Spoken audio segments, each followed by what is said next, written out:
All right, so I have something else pulled up here that I wanted to take a look at with you guys tonight for stream. So we're gonna get right into this.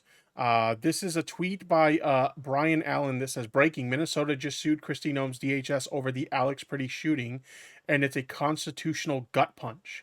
Minnesota's Bureau of Criminal Apprehension plus the Hennepin County attorney say federal agencies blocked the state from the scene, took control of evidence and witnesses, and then refused to turn anything over so Minnesota could run its own criminal investigation."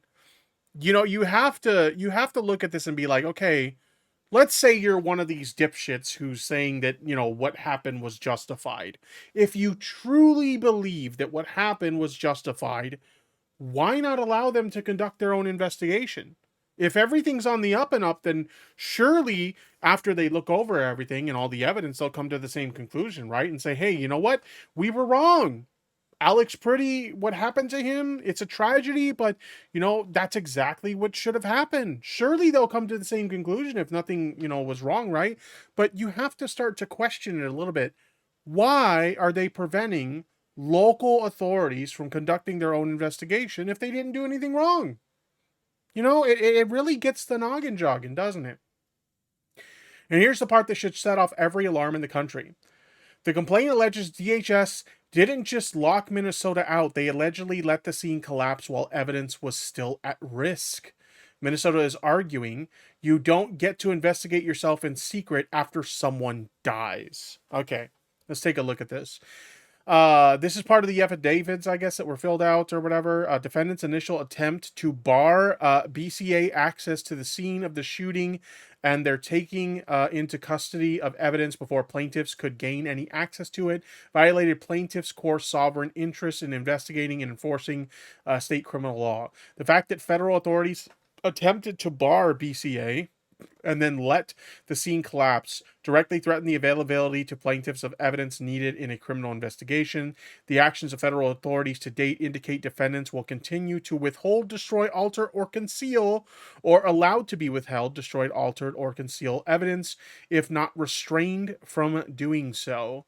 So I know there's like a lot of legal speak there, but the long and short of it is that federal agents are not cooperating with local authorities. Local authorities want, and rightfully so, the ability to investigate what happened for themselves so they can see if, hey, can we prosecute these people that were involved for what happened? Is there rightful grounds for like criminal investigation to take place here? And they're just locking them out of any potential evidence and literally like destroying the crime scene in a way that would damage any potential evidence that can be used in an investigation. So, big yikes in so many ways. Next up, I got this tweet from Ed Krasenstein. Breaking: a witness who was just 5 feet from Alex Pretty filed an affidavit depicting what she saw. My understanding, this is the woman in pink. You might have saw in the original video that leaked out, there was a woman in pink who was filming, closer to the events that took place. And that video eventually leaked out and it showed like, basically everything that DHS is saying about this situation is completely false. Everything Kristi Noem has said about this situation is completely false. So the witness, who was just 5 feet from Alex Pretty, filed an affidavit depicting what she saw. She says she didn't touch any of the officers and didn't appear to be resisting, or he didn't rather. He was merely helping a woman who had been pepper sprayed. She is terrified that ICE is looking for her, saying they are lying and she doesn't know what they will do to her if they find her. It's gotten to the point where people who are witnesses to this are afraid to speak up because they don't know what's going to be done to them if they do so. This is what the witness had to say. The agents pulled the man on the ground. I didn't see him touch any of them. He wasn't even turned toward them. It didn't look like he was trying to resist, just trying to help the woman up. I didn't see him with a gun. They threw him to the ground. 4 or 5 agents had him on the ground and they just started shooting him. They shot him so many times. I don't know why they shot him. He was only helping. I was 5 feet from him and they just shot him. The video I recorded of what happened accurately depicts the events leading up to the agent shooting him and several minutes afterward. The video is attached as Exhibit 1. I have read the statement from DHS about what happened and it is wrong. The man did not approach the agents with a gun. He approached them with a camera. He was just trying to help a woman get up and they took him to the ground. I feel afraid. Only hours have passed since they shot a man right in front of me, and I don't feel like I can go home because I heard agents were looking for me. I don't know what the agents will do when they find me. I do know that they're not telling the truth about what happened. I've heard that other witnesses might have been arrested and taken to the Whipple building, which, if you don't know the Whipple building, that's currently where ICE is operating out of, ICE and DHS. It's kind of being used as their home base at the moment. So there's that. We have another declaration you have to read. Alex Pretti was shot near the apartment of a doctor who saw the shooting occur and rushed to provide emergency aid as he was laying dying on the street. They described what they saw. The victim had at least 3 bullet holes in his back. I'm sorry. What legal justification do you have to shoot someone in the back? Even if you want to entertain this hypothetical that, oh, they felt like they were in danger and this person was posing a threat to their safety. What justification do you have to shoot someone in the back? You don't have one. Let's take a look at this. I'm a 29-year-old resident of blank in Minneapolis, Minnesota. I have lived in Minneapolis since 2024. When I moved to the city, I began my medical residency. I am a licensed pediatrician, and I have been practicing pediatric medicine in the city since I moved here. In January 24, 2026, at approximately 9 a.m., I was awoken by the sound of cars honking and whistles blowing. Shortly after I woke up, I heard screaming from outside the window. I saw several ICE agents and civilians yelling at each other. One civilian was standing in front of a parked car on the side of the road. I saw him yelling at ICE agents, but I did not see him attack the agents or brandish a weapon of any kind. So, as if we didn't already see it for ourselves, we're seeing multiple witnesses say the same thing. This guy did not brandish a weapon towards them. He did not attack them in any way. Not that we needed witnesses to verify that. We saw it with our own eyes. But even witnesses who are responding to what happened here, sharing their retellings of what happened, they're all saying the same thing. This guy did not attack them or threaten them in any way. Suddenly, an ICE agent shoved him to the ground. My view of the altercation was partially obstructed, but after a few seconds, I saw at least 4 officers, ICE agents, pointing guns at the man. And remember, the official retelling by DHS of what happened was that it was one officer. One officer felt that his life and the life of his, fellow officers was in danger, and so he took defensive measures to protect them. Now we have a witness saying 4 men were pointing guns at the man. I then saw the agents shoot the man at least 6 or 7 times. Initially, I was stunned. From what I could see from my apartment, there was absolutely no need for any violence, let alone lethal force by multiple officers. I would agree. I immediately put on my boots and coat, ran outside, and approached ICE agents who were near the victim. The scene was chaotic. Many civilians were screaming and honking. Over the noise, I informed the ICE agents that I am a physician, and I asked to assess the victim.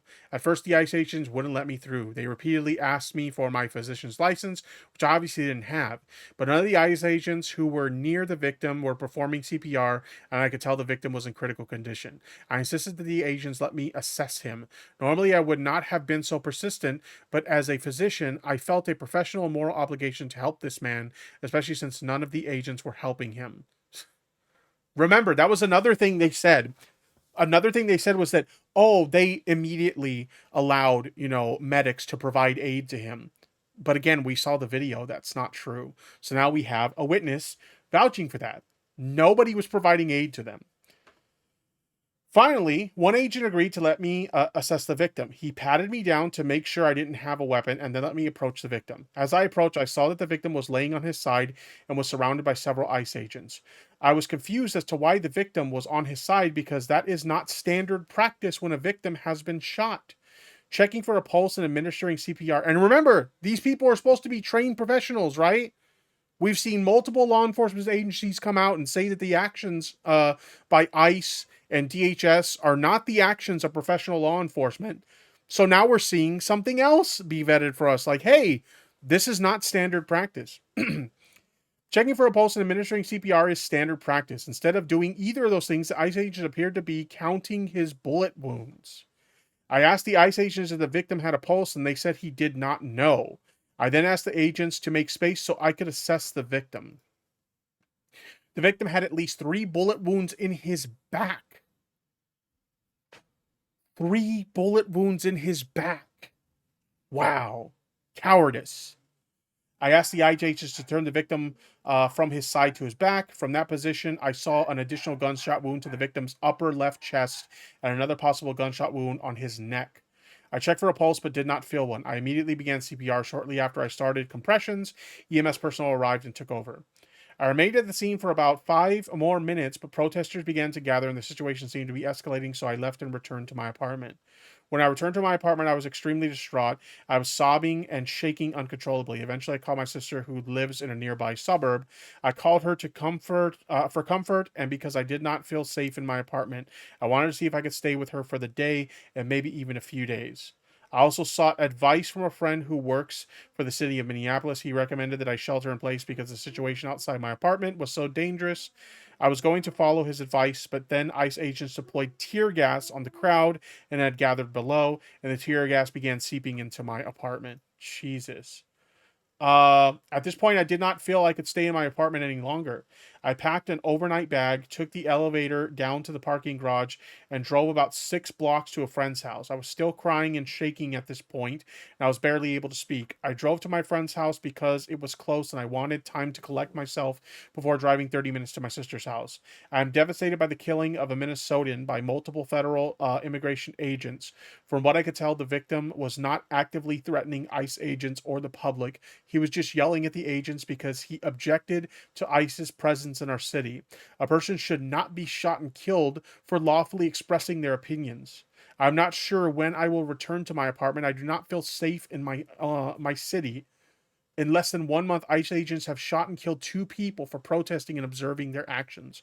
I worry that I or someone I love will be shot and killed for voicing their displeasure and being in the wrong place at the wrong time. I declare under penalty of perjury that everything I've stated in this document is true and correct. Fuck. I can't begin to understand how anybody would either turn a blind eye to what's happening here, or even worse, try to justify it. What kind of garbage, despicable human being do you have to be to try and justify these actions?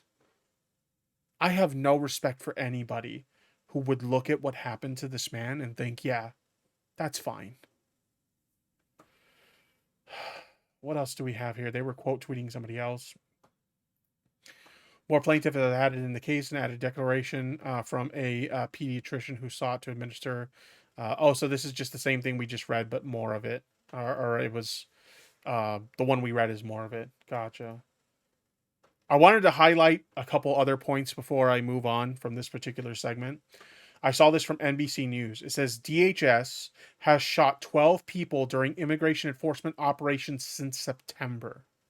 Okay, so we know about Renee Good and we know about Alex Pretti, but this is not the first time since September that incidents like this have happened. On September 12th in Franklin Park, Illinois, Silver, I'm going to butcher these names. I apologize in advance. Silverio Gonzalez. Okay, I'm sorry. I'm bad with names. This person was killed in September 12th. October 4th in Chicago, Miriam Martinez was injured. October 21st in Los Angeles, Carlito Ricardo Parias was injured. October 29th in Phoenix, Jose Garcia Sorto was injured. October 30th in Ontario, California. That's right in my backyard. This is a city that's like right near where I live. Carlos Jimenez was injured. December 11th in Starr County, Texas, Isaiah Sanchez Barboza was killed. December 24th, Glen Vernon, in Glen Vernon, Maryland, Tiago Alexander Sosa Martins was injured. January 7th, my birthday, in Minneapolis. I didn't even realize that happened on my birthday. That is insane. Renee Good was killed. January 8th in Portland, Oregon, Louis David Nino Moncado and Yorlins this person was injured. January 14th, Minneapolis, Julio Cesar Sosa Celis was injured. January 24th in Minneapolis, Alex Pretti was killed. Jesus. And then one thing, shit is bad when even the NRA is saying that this shit is fucked up. So we have this statement from FA United States Attorney Bill Essel. I probably butchered that. My apologies. If you approach law enforcement with a gun, there's a high likelihood they will be legally justified in shooting you. Don't do it. I'm sorry. If you have a legally registered firearm and you have a license to open carry, and you are doing so in a way that is not threatening in any manner towards law enforcement officials, they have no right to kill you. I'm sorry. What's insane to me is that people on the right will go on and on about the right to bear arms and how we should all, exercise our right to bear arms and all this stuff. But like suddenly that goes out the window when someone that's their political opponent gets killed for doing so. Like all of a sudden it was justified to kill them. Right. Okay. So NRA says this sentiment from the first assistant U.S. attorney for the Central District of California is dangerous and wrong. This is one of ours? Oh my God. Responsible public voices should be awaiting a full investigation, not making generalization and demonizing law-abiding citizens. They literally, they've got the NRA calling them out for this shit. The NR fucking A. Holy shit. Holy fucking shit. They are losing this. I don't even think they realize it, but they are losing this so hard. Unfucking believable.